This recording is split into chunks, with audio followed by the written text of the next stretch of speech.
Biscuit తిన్నావు కదా, కానీ అన్నం పెట్టలేదు, అంతేనా? ఎందుకని? మరి నువ్వు అన్నం చేస్తున్నావు అంట కదా.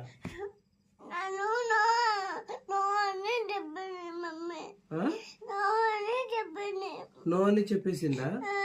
మరి నువ్వు అల్లరి చేస్తున్నావు అంట కదా. ఎందుకు అల్లరి చేస్తున్నావు?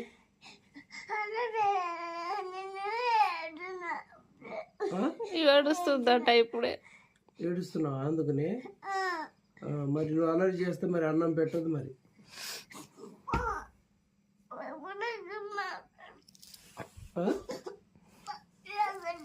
ఏంటి